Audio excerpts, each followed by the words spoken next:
And we're also going to put this sky in here it's actually from North Carolina beach um, and not the Australian outback.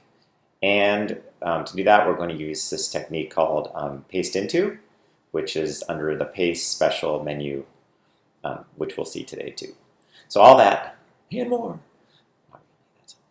Okay, so I will make my face go away, and I'm going to minimize this for a minute. I have all my files back here.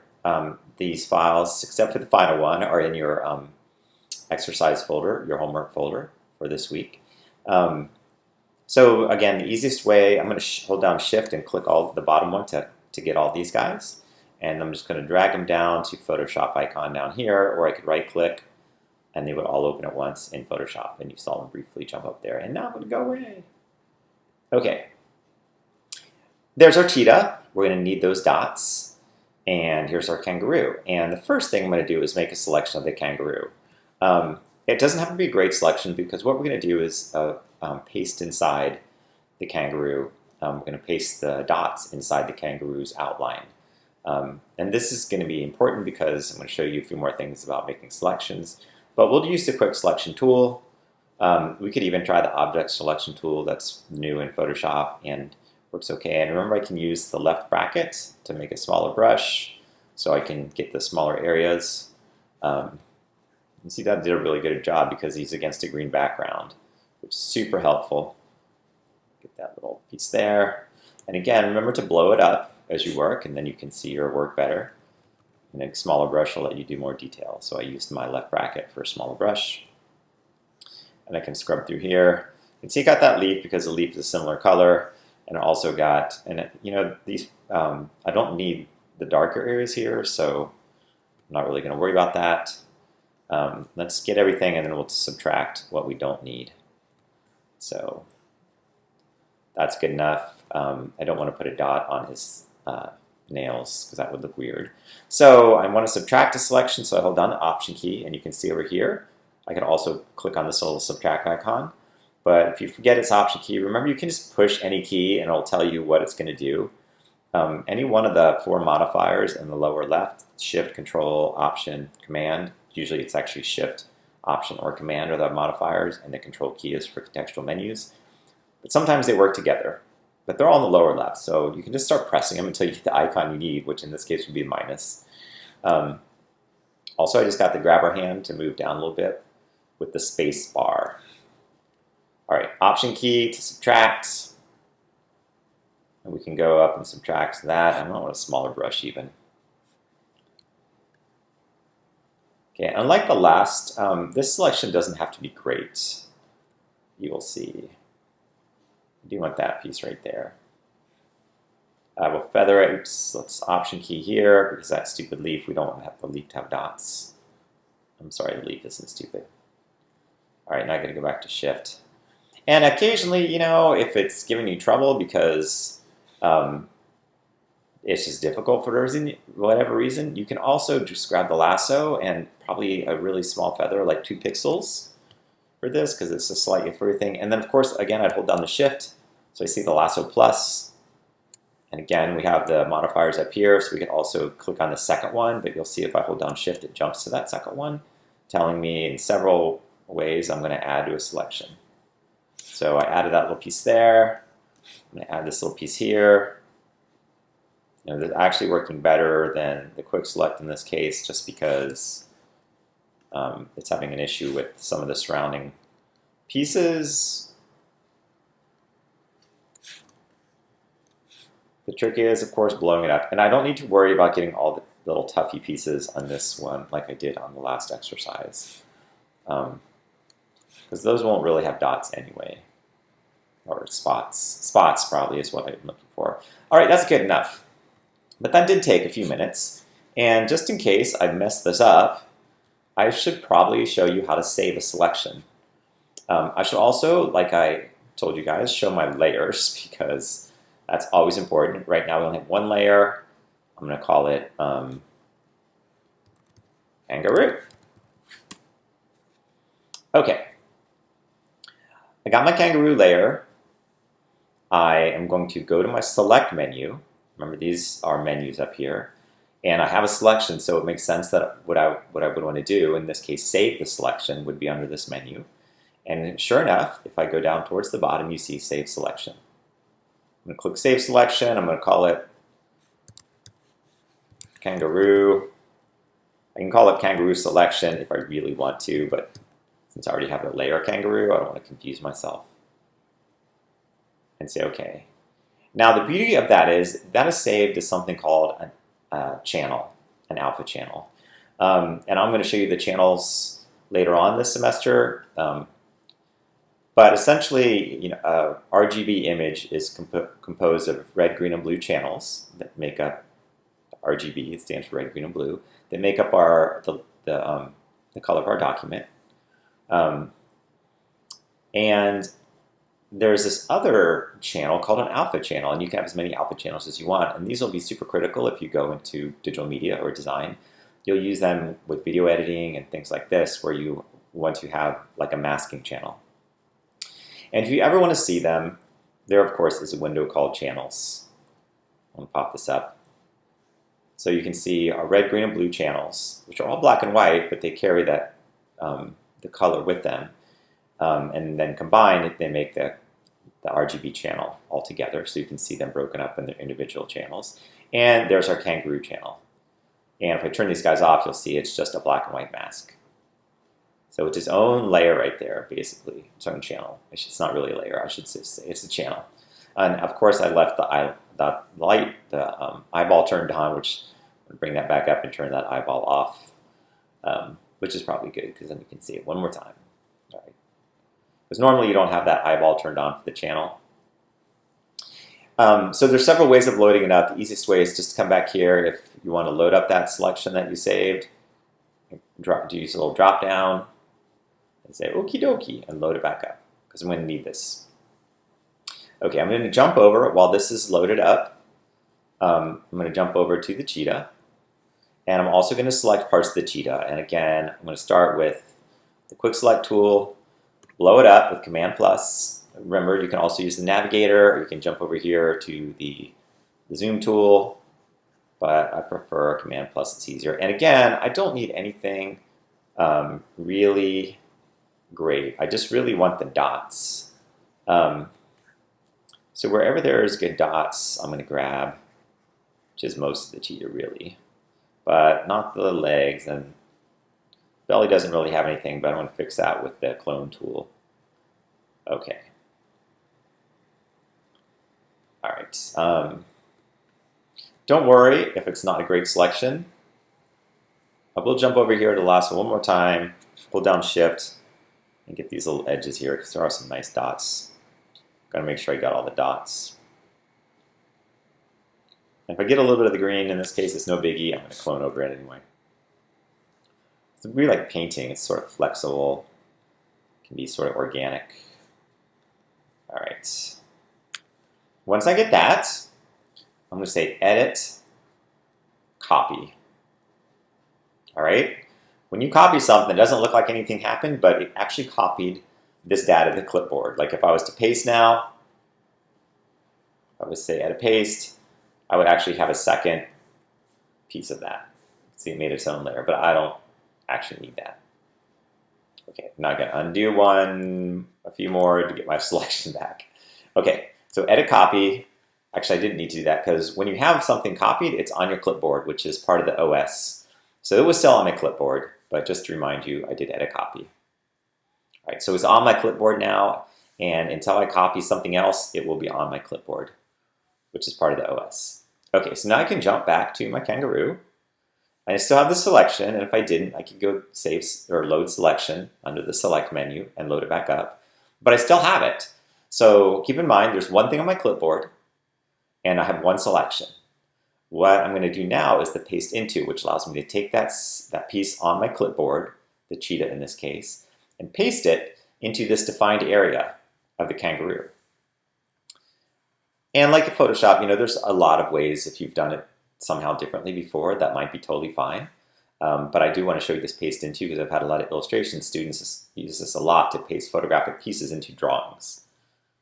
Okay, so you can see what happened here made me a new layer, and automatically gave me a layer mask. And this layer mask is not locked to this layer like it normally typically would be by default. It's not locked, it's unlocked, which means I can move this piece around within the mask because the mask is just staying on its own. If they were locked, here's what would happen. This, again, is usually the default, and if I move that, then the mask and the shape would move together, which, sometimes is what you want to happen. In this case, however, I have to Command Z to unlock it. So you can lock it by clicking in the middle, you can unlock it by clicking in the middle. It's a little easier to unlock it because you can see the lock thing, otherwise you don't know it's quite there, but there is a locking mechanism in there. The idea here is that Photoshop knows, because I did paste into, that I'm basically registering this layer with a previous selection on a different layer. So it wants to keep everything registered. In this case, it wants to have it registered. If you've ever done printmaking and have done registration, it wants to keep it aligned with the kangaroo. So that's why it's not locked, and this mask will stay right where it is over the kangaroo. And I can move this thing inside of it. Besides which, and you're probably like, well, that's pretty weird. We're going to use the blending modes to work with this. And just to give you a heads up, here's the blending modes. And you can cycle through them if you want. If you just click on this little down arrow and then use the arrows on your keyboard, it will cycle through all the blending modes. And at some point you probably went, aha, that looks great. After you went, ooh, good, ooh. And then you see overlay looks kind of cool because the whole trick here, let me blow this up. I can't blow it up when it's hanging over like that. The trick here is that I want to be able to see the dots in all of their beautiful tone, and also the fur of the kangaroo. Soft light is kind of okay too. Hard light I could pick. It's really a matter of preference. Vivid light is starting to get a little intense. And you'll notice everything in this block here is actually working pretty well for this. And really it depends on your two things that you're trying to blend. But I'm going to go here with overlay. It's a nice medium. I could also go with hard light and change the opacity just a bit if I wanted to, and it starts to look, but then what happens with this, in fact, let me go back here. A lot of people that first come to Photoshop realize that you can change the transparency of a layer. And so what they'll do is they'll just pull something down so that they can see both things, like the arm of the cheetah, but the dots, but everything now looks super gray. There's no contrast anymore because of this. So don't do that. Don't blend things by changing the opacity of something unless that's really what you need to do. But in most cases, what you really want to do is use a blending mode. All right, so I'm going to go with overlay. Now we do have to do a little bit of work here, obviously, because I'm going to put it back to normal for a minute. Because there's also some other things, because we can see the outline of the cheetah legs still, so we're going to have to fix that. And I might want to move it a hair, but I also want a bunch of dots on the chest. The one beautiful thing here is that this little line of the chest goes right down the middle of the kangaroo, and so this stuff looks pretty good. And you're probably like, but it stops. Well, that's fine because we have the clone stamp tool. And remember how this works. You click on something that you want to use with an option key down. So you can tell when I press down the option key right now, it turns into some crosshairs, and I can click once with my mouse, or in this case, my Wacom pen, or my Wacom stylus, and that puts that as my brush. It sets it as my brush. And then I can start to just paint. Now the beauty of having a mask here is I can't go outside the lines. And now you're probably thinking, oh, now notice whenever I let go of the mouse, it returns to its original point. And that can be good or bad. You can see it kind of got a little fuzzy up there. Let me pick a different point, like right here, to get some of these other dots in here. You can see where my cursor is coming to the edge of my sample, like I'm literally running out of cheetah where the sample cursor is, and it's creating a line. So what I should do is let go again. And if I have this alignment box not checked, it'll jump right back to where I took my original sample. If I have this thing checked, then it doesn't matter how many times I release the mouse button or lift my pen up, it will continue to stay aligned with my original sample. Like, let's take a sample like, let's just do this dot again. And I'll start painting over here. And I'm going to lift up my mouse once more again. It's getting to that little white line. I'll lift it up. Instead of going back to the original sample point, it just continues to stay in alignment with my sample, the original sample. All right, so that's a big difference. Again, if I uncheck this and resample, which is probably what I want because I'm trying to put a few amount of dots over a fairly larger area without like getting some weird stuff. So that looks pretty good. I don't actually have to worry about that ear, but this ear I might want to put some smaller dots on. So I can find some smaller dots, or here's where I'm going to show you some of the better options to use here. There's a, we've seen this brush icon before. We can change the size of it and the hardness, and again I have the hardness at 0, so I have a soft edge. I can also pick different types of brushes that we'll talk about later. I've mixed up some special brushes for myself. I call them just brushes, but there's a bunch of default brushes that you can use as well. In addition up here, since I'm using my Wacom tablet, I should show you that I do have this little button press that makes it pressure sensitive. There's another button over here that if I turn on will make the width of my brush vary, which can be super handy. It'll vary based on my pressure, just like a pencil. When you press really hard, the line gets a wee bit thicker, and when you sort of lighten up, the line gets lighter and thinner. But I'm not going to use that right now. The other options, if I go through here, this first one lets me modify my brush. And oops, let's hit this guy. But this guy, the second one with the little clone tool, these are my clone tool options. That has a brush on it to show you that's my brush options for the clone tool. Because I'm on the clone tool. And these are actual options specific to the clone tool, and these are super important because what they let me do is they let me take my sample and reduce the size of it. So not 1%, but maybe let's just type in 50%, 60%. And you might be able to tell that my brush dot got smaller. Let's go even smaller just so it's clear. Let's do like 20. So look at the ear. You can see all those tiny little dots on there. That's too small. I'm going to undo that. I think somewhere about 50% would probably be fine. Yes, perfect. I'm going to use some of those dots right here on this leg. That might be a little small. Yeah, that's a little small. I'm going to go up a little bit. Some of the other things we can do with this is you can change the rotation of this brush. So if you don't want your dots looking exactly the same everywhere, now I have a really good sample right here now.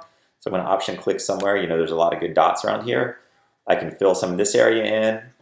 Now ideally I'd pick smaller dots for things that are farther away, or like, try to figure out some smaller features. These dots now look way too small, so I'm going to change those a little bit.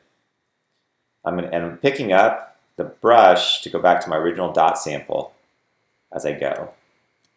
Now don't worry if this doesn't look perfect. We're just trying to minimize, you can tell there's some, I don't want those lines showing from the paw. Those were kind of good dots. I'm going to go up a little higher here. Go back to 80%.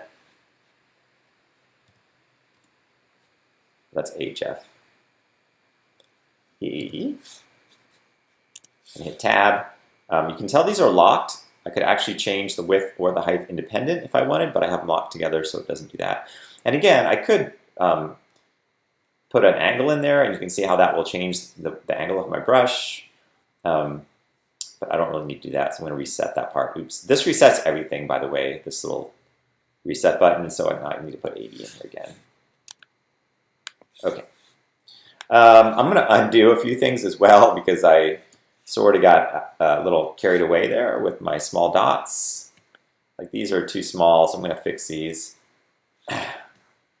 And this will look, by the way, a lot better. And I don't want, there was some weird I want to keep that stripe there. I don't know if that looks good either. Okay, I'm going to do that. I'm going to take this sample right here and paste it around some more, just slightly smaller, so it can go from a big dot to a medium dot, and then I have the small dots off to the edge. Those are too big. So, you know, this is really kind of playful, and you really can't go wrong. Now, we're going to modify this again once we actually see there's a little Joey in there, a baby kangaroo. So let's go back to our overlay mode. And you can see, now that we can see everything in here, I'm gonna blow it up. Some of these dots fall in weird spots, like, you know, a dot wouldn't really fall over the hand, and then, you know, it wouldn't straddle that line there. That would not be possible. So probably what I can do, or what I should do, is sample another dot. I'm gonna keep it at 80% here, and like basically remap that one a little bit.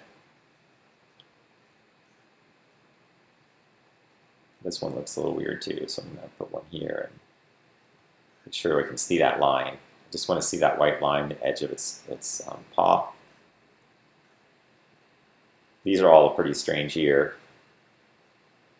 That looks better. You really just, the legs look pretty good. Could try some other dots here if I wanted. That looks cool. I should also note that I already have this layer set to overlay, so I don't need to really worry about this, but the blending modes are also up here with the individual brushes, should you need to do something on a small scale and not want to do the whole layer. And we'll show you an example of that. But I'm scrubbing through here to see how this works and how it looks. If there's an area where I don't want a dot, I need to find a clean spot like this chest and take a sample where there's no dot or spots. And I'm going to go over his eye with that, so there's no, his eye's all nice and clean.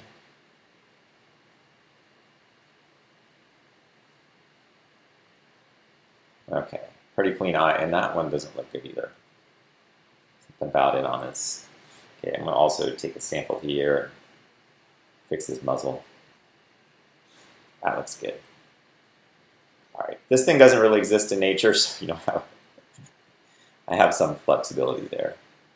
All right, cool beans. That looks pretty good. I should save this. So I'm going to do File, Save As, and call it Jeff's Chiru. And you should always put the .psd extension on. And I'm going to call this Chiru1 because I'm going to have another one called 2 when I update this a little bit. I want to save it in my Photoshop format right here so that it keeps all my layers. And look, the alpha channel box is checked. That's because I saved that selection. So that selection will be saved. Next time I come and work on this, if I need to go eat dinner now or whatever, that'll still be there. I'm going to leave this checked. That alpha channel, which is my selection of my kangaroo. Cool. Okay, now I want to do a little bit here with the little baby Joey here. Blow that up because I want to keep him like unspotted. You know how some animals have spots, like little deer that run around in our woods. When they're young, they have dots all over them or spots all over them, and as they grow older, the spots disappear. We're going to do the inverse here. I'm going to take the Joey and remove his spots. The mom looks, she should be in pain with that little paw coming out there. And I don't know if they call it a hoof on a kangaroo. Anyway, we're going to get the dots off of that thing. So remember, I already have a layer mask here. So I can click over to the layer mask.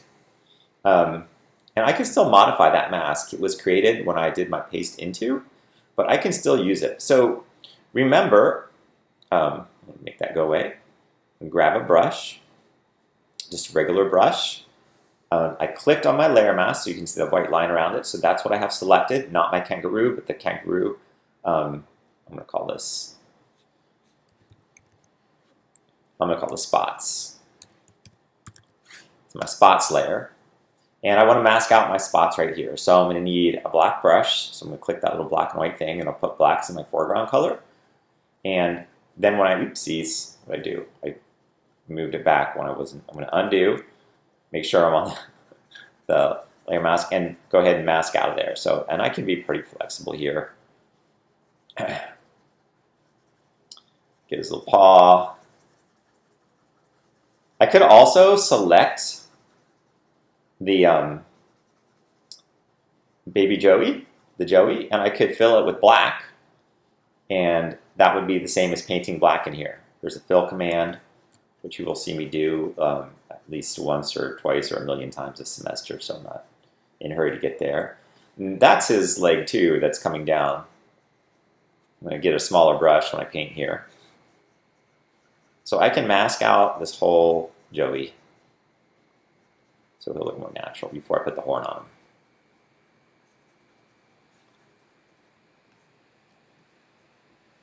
And for a second, I'm going to turn this off just to make sure I got the right edges of my Joey and everything I do.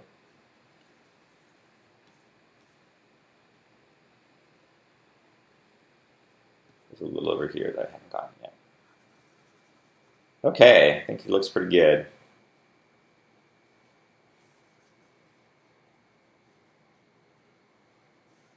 And there's all sort of keyboard modifications I can do. I can make straight lines by holding down the Shift key and things like that. But this is a very organic shape. All right, I've masked out my Joey. He looks super nice. All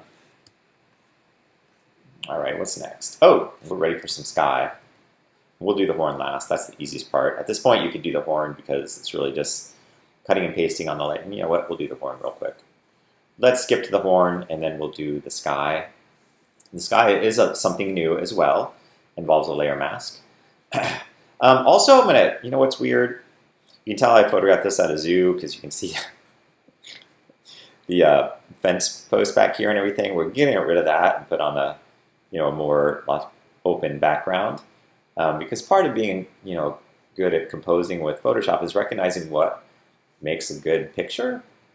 And photography, one of the basic rules when you frame your subject is try to minimize the background. If you want to focus on the subject, you shorten up the field to blur out the background. Like in general, you don't want a tree growing out of your subject's head, whether that's,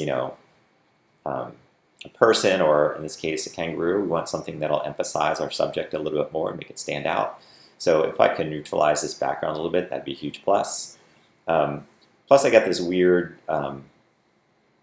horizon line that's kind of slightly tilted. So I'm going to grab this crop tool, which we haven't used yet. And I'm going to zoom out just a hair so you can see everything. With this crop tool, what you do is you just basically, you can rotate your document. If you put the tool on the side here, you could zoom in and crop some of that stuff off if you wanted to, like that. I'm going to do a little bit of both. And notice when I do the rotate, brings up my perspective grid, and that's awesome. So I can align that horizon line with my grid. And then, obviously, I have to move in a little bit because I've rotated the image, and I don't want any weird white stuff down there on that side. Any clear. I don't even really need this leg over here of this guy, but I don't want to put him too close to the edge. I could easily clone that out with the grass if I just want to have a unique single, if I want to totally focus on this one single kangaroo and it's Joey. And, in fact, watch how easy it is to get rid of that other kangaroo. I could even just take a lasso and put a big feather on it, not too big because this isn't a super high resolution document, and then grab a section here. And I'm going to do something new here. Remember the keyboard commands? That is cut, right? If I pull that, it's going to cut off a piece, but I need to be on that layer. It's going to cut off a piece, and that's not good. But if I hold down Option and Command, that actually lets me copy it. Now I could do my edit, copy, edit, paste for this piece, but I'm just going to keep everything on its own layer and do this super quick. Now the one problem about this is it'll be sort of destructive to the pixels, which means they can't go backwards that easy. but you know what? I'm going to do it anyway. So Option Command, you just want to see that icon, the dark arrow and the light arrow, and then when you pull something over, it does that. And then I'm going to get another piece down here. Let's grab something over here. I want something that's pretty similar.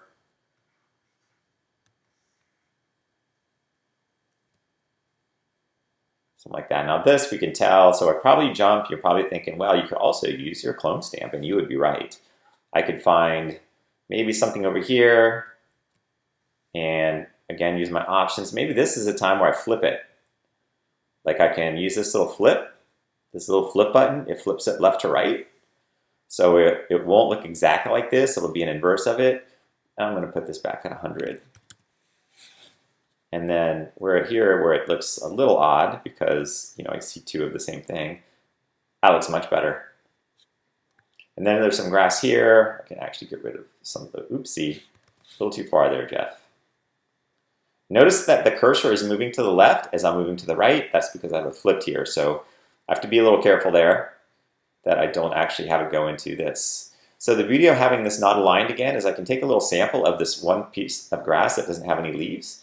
And every time I lift up on my cursor, it goes back to my original sample, which is the grass in the middle. And I can really fill this whole field with just this dark grass and get rid of most of those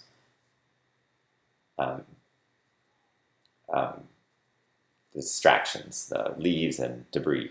Debris is the word I'm looking for. Okay, so we did the crop tool, we cropped this up, we used the rubber stamp, got rid of this extra leg hanging in there, and now we're ready to grab the horn. So I can use any one of these horns. That one looks a little blurry because it's kind of close.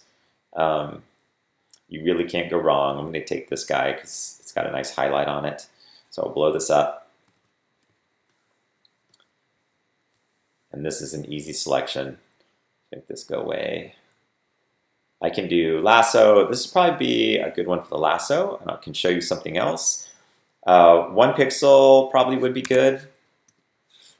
And if you hold down the shift key, oops, it adds to a selection. But you can also do some other things here. Like if you want to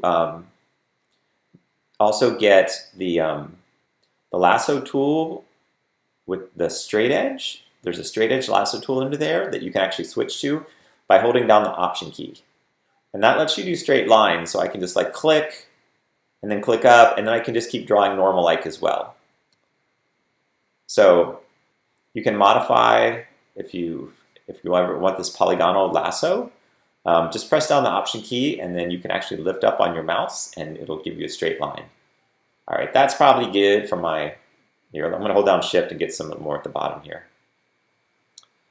And then I'm gonna do Command C, copy, or edit copy, either one.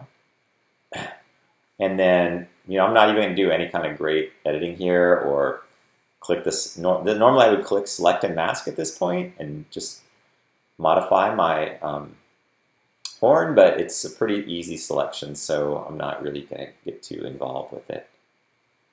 And I'm gonna do Command V or edit paste. Remember the keyboard commands over here. There's my horn. I can come down here. It is clearly too big. I'm going to zoom in, Command plus, and then I'm going to do this thing called Edit Transform, to do a lot. And we could do scale, we could do rotation, we could do all these things. In fact, we could do free transform, which is Command T, which is what I'll sometimes do on my keyboard or like all the time. Command T, free transform, and I can do all those things. I can shrink it down, that's too much. I can rotate it. Now I feel like the highlight was probably not the smartest move. A little smaller. Poor mom. And that looks like I need to change the contrast just a hair because it's going to look a little weird. Probably could use a little bit of shadow under it. I'll put a little shadow right here so it looks more natural. Let's do that. So this is the horn. To do a shadow, I'm just going to make a layer, call it shadow, move it down under the horn. This is shadow of the horn. Grab a brush, zoom in, and just go like that. Now, I don't want it to be that dark, so there's two things I could do since we're talking about blending modes. I could see what happens if I change the blending mode, but since it's a black, there's not going to be too much that will help me out here, although that looked pretty good at soft light. But in this case, I could actually use my opacity and pull it down a little bit. I'll just turn that on and off, and it does make the horn look more natural. And it looks like I could use a little more brush right there. Looks like he's wearing a party hat. Today it's your birthday, Joey. All right. There's the horn. All right, off to this backdrop. We're going to use the paste in again, okay, for this area to get rid of these trees. And that makes things really easy. So keep a few things in mind. Remember, I saved the selection my kangaroo. I did that for several reasons. One is because I knew I'd need to load it up again. And the second, because it's going to make this next step super easy. Because I can actually use this basic primitive, this rectangular marquee tool, and just go ahead and grab this whole top right here. Just like that. I'm not going to have any feather on it or anything. It's going to be hard edge, and I'm going to go ahead and fix this edge in a little bit. And what I'm going to do is, again, paste into with the sky. All right, so I'll need to grab a selection of the sky, and I can paste it in. In fact, let's go ahead and put that on our clipboard now. So I'm going to do select all. It's Command A. It's right here at the top. And then edit copy. That puts it on my clipboard. So this is the second time we've done this. And then I go back to, now that I've copied it to my clipboard with copy, I can go back to my document. And I don't want to paste it inside here just yet because it's going to, well, let's just go ahead and do it and I'll show you what happens. Edit, paste special, paste into. It looks like that. You know, it's a little weird. I put it between my kangaroo and, like, it might fall, right, depending on what you have selected at the time, it might look like that. If that's on the top layer, this is a sky, but, you know, then I have to mask this part out again. Let's not do that. I'm going to throw this away. Instead, I'm going to show you how we can modify this selection. So I'm going to do my rectangular marquee again. Now, here's the wonderful thing about selections. You can add to a selection, and you can subtract from a selection like you saw before, right? Well, could I possibly take that selection I already made with the kangaroo and subtract it from this? And that would keep the sky from pasting in? The answer to that is yes. And that's really easy to do with this load selection thing. Now, I know what you're thinking. You're thinking, I don't want to load a selection. I want to subtract a selection. But one of the options in this box is that you can say, oh, you know what? I want to take my kangaroo selection and I want to subtract it from the current selection. All right, so we loaded up the kangaroo, which we saved really early on in this demo, and now we get that. It subtracted that kangaroo selection from the rectangular marquee, and now I can do the paste into. I still have the sky. It should still be on my clipboard because I haven't copied anything else. So let's see if that's available. If it wasn't, we wouldn't be able to go to paste into. If nothing was on our clipboard, this would be grayed out, but it's not. It's dark, so it's saying that we can do that, and we can paste in. Now again, this is not locked because we're basically registering the sky to a previous layer. You know, we're registering it to this kangaroo layer down here, which is where the horizon line was initially. So it's like a registration, so this is not locked. And so I can take my move tool and I can move this all around. I can even do things, let me zoom out a little bit, like rotate. So I'm going to do Command T, which is free transform, which I would just do Command T, but it's under the edit menu, I think. Now I've already forgotten. Edit, transform, Command T. And we can go ahead and find the perfect sky that we want. We can scale it at the same time. Obviously, I don't want those trees there. So I'm going to rotate it down this way a little bit. And I'm going to shrink these skies down. I can always clone some of the sky if I need like a little piece up here. That's like an easy thing, but let's save that. And if I don't want to keep it, you notice the new versions of Photoshop keep everything constrained. If I hold down the Shift key, I can like really mess it up. But I can tweak it a little bit so it doesn't stay, so the aspects ratio doesn't stay 1:1. All right, I think that looks good. So I just double click in the center and it'll apply that. Now it looks a little harsh right here, right? If you know anything about horizons, you know a few things. Like when you look at the horizon, it's usually lighter here at the bottom. And it's never that hard. I mean, there's haze usually at the horizon line. It's not that strong of an edge. So we can go to our layer mask and we can change that. Because remember, we have some stuff under it. And we've got some more sky here. In this case, you remember the white's the not masked area. The white is what lets the sky show through.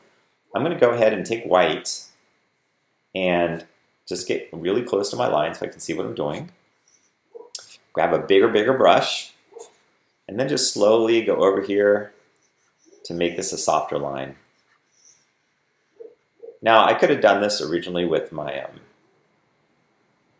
and because I have a tablet, I can press really softly and it'll give me just like a nice soft blend. So yes, I am plugging the tablet again. So that looks much better. On the side, you can tell it's still messed up. So I'm going to start pressing hard at the very top because I don't want any of that line showing up. And then I'm going to press a little softer down here. Now it looks much more natural. Okay, last thing. The last thing I want to do is lighten the bottom part of the sky so that it looks a wee bit more natural. Like I said, in most instances, the horizon looks lighter. Like if you go outside on a semi-cloudy day and you look up, the sky will be super blue above you. But if you look towards the horizon, it'll be less blue. It'll be more hazy. So how do we do that? Well, we need to go back over here to our sky. And what we're going to do is use an adjustment layer. I'm going to show you the overall process. We're going to go to levels. And we're going to tweak that and brighten it. And we're going to use this little clipping feature to do just the sky.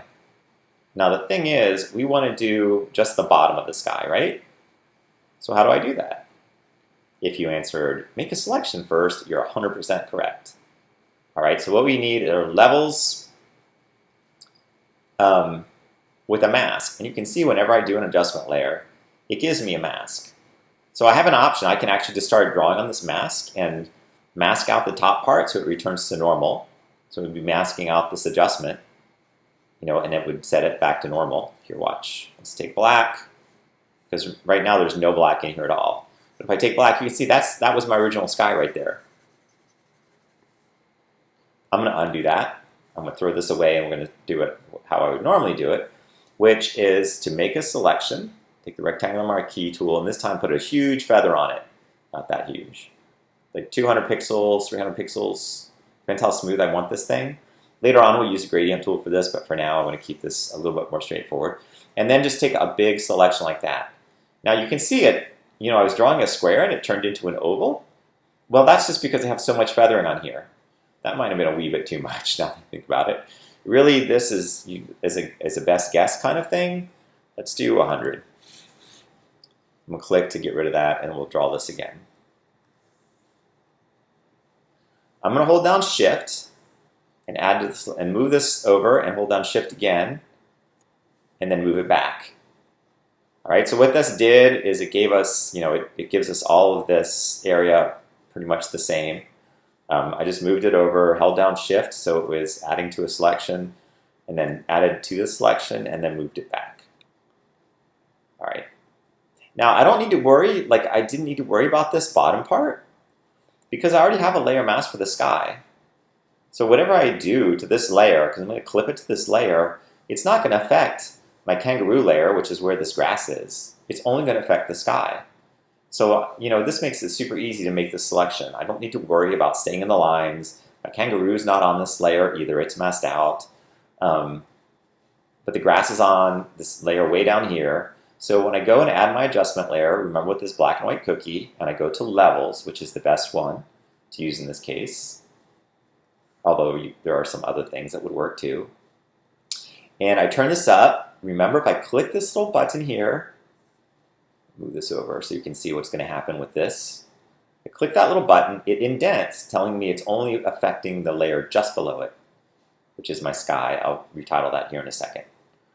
And now, you can also see that instead of that layer mask being just white and not being in use, it's showing me that it's using part of this mask. So when I crank this thing up, you can see it's only doing the bottom now.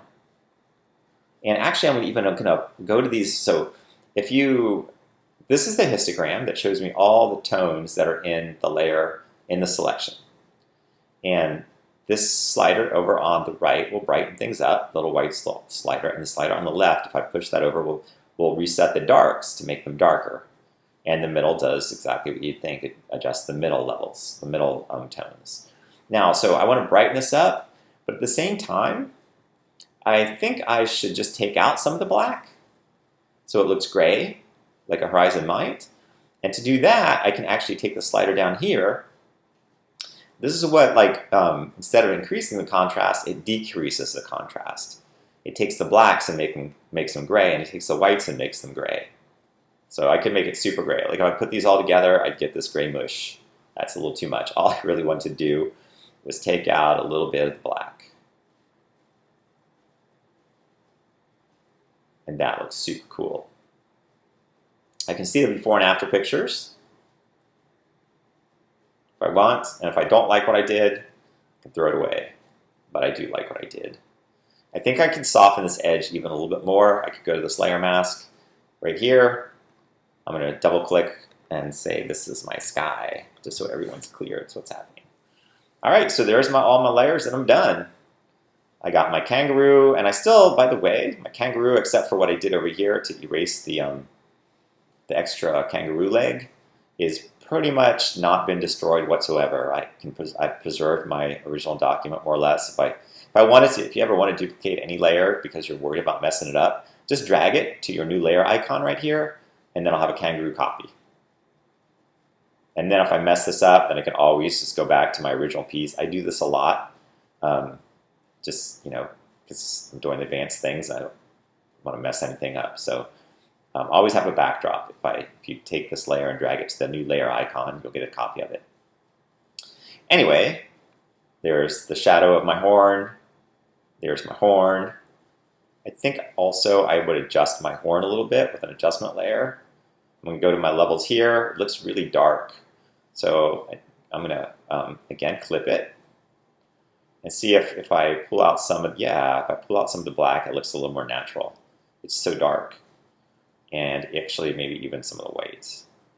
I'm actually taking contrast out for a change. I'm almost always doing the opposite. Okay, so that was the levels, but I used the bottom sliders to actually reduce the contrast. And if you ever want to revisit those, just click on the icon, double click on the icon, and it'll show you what you just put in. So you can see what I just put in here. I can even make it grayer if I want. All right, double click and you can always go back. And then I had my spots. Again, I used my overlay blending mode. Here's my sky. The sky is not using the overlay. Just remember that's contextual, obviously. So depending on what layer you have selected, it's going to show you your blending mode in here. You can always run through. Ooh, it looks like flashing lightning. That's just set to normal. And then finally, I lightened up the bottom of the sky by making a selection, clipping it, and using the levels to lighten it up. I could have darkened it also, the sky. In fact, if I wanted to darken all the sky, I could do that. But I think this is a good stopping point because we're largely done. The one last thing I might do is increase the contrast of the Joey, because it looks like Mom has more contrast than Joey. just because she's got an additional layer on top, or I could reduce that a little bit just by pulling back the spots a little bit here with opacity. Remember how I told you that pulls the contrast out? Whatever I think looks best. Okay. That is all. Email me with any questions. I should say this one more time. Time? I'll call it Jess Chiru Final. And, inside joke for digital media people and designers is your last file is always going to be called Jeff's something something final. Okay. That's why I use numbers. Alrighty, that is all.